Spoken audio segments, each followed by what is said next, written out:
What does it mean to be devoted to a guru? I think people don't have experience with that. They're not sure what it is. They probably think it just means you ask them and they tell you what to do. What is this relationship of devotion to a living person, to a guru, or a yogini, or a yogi? See, when you see the person very sacred, the relationship will become devotee and a teacher. You are devoted to the teacher. That is a relationship. You know, when you have so much respect, you look at that relationship very sacred. It become devotion. When you see nature very sacred and you communicate with nature, it is devotion.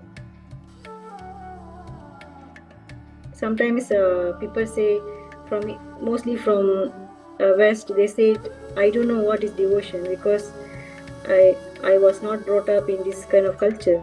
They say, for me it's not right because someone who relate themselves to nature, that is devotion.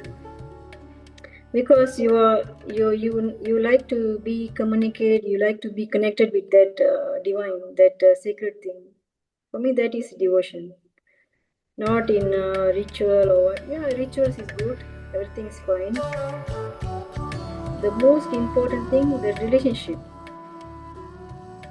How sacred you take this relationship.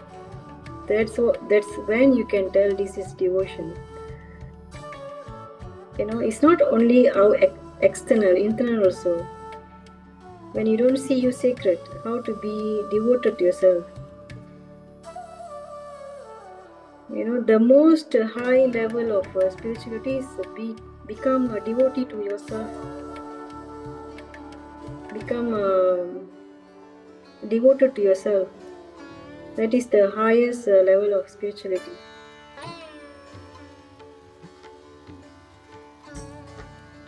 So this devotion is like, for me, is very, very important, like life. Because I don't see it as doing.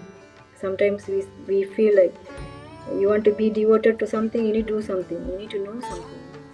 We always think like that. For me, it's not like that. No need to know anything. It just relate to something that very divine, very sacred. You open your heart, you try to, relate yourself to that. That's enough. For a lot of people, I think when they think of yoga, they think of physical exercise. What would you say? What is yoga for you? When you are union with your body, your breath is in union, that is yoga. When you're in the deep meditation, that is yoga. When you can relate yourself to the divine, that is yoga. Become union with that. When you become union with your work, that is also yoga. When you are union with a relationship, any relationship, also yoga. So yoga is a very like ocean. You can relate to many things. So this is the first step. It's a good thing actually. People going to yoga, they're creating some harmony, and then slowly they can relate themselves to something else.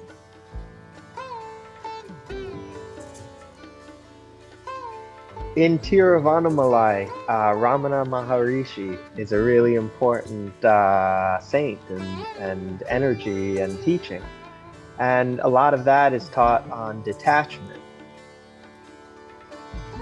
This, I think, is also something that people might see as indifference, or they might see it in different ways. But what's been your experience? What is it like to be detached? How do we understand what that is? This topic is a very important topic actually. For this topic, we need a lot of wisdom actually. It's not a very simple thing. We need a lot of wisdom for look into to this topic. And the easiest way to understand about detachment is in silence, in resting, in meditation. So someone who are in the real deep meditation, they understand about this. What is the detachment happening? What process is happening in them? easiest way to understand about detachment. First step, to rest, go into deep rest, understand about detachment, and then slowly bring that wisdom into life. Because everything we are doing, there is a small thin line between the emotion and ourselves, the mind and ourselves. There is a small thin line. That is that detachment. Someone need to experience, then they can understand. Because I heard, like, with a lot of teachers out there, they talk about detachment, but I don't know how many of the students understand about this. The easiest thing people do, detach from the relationship.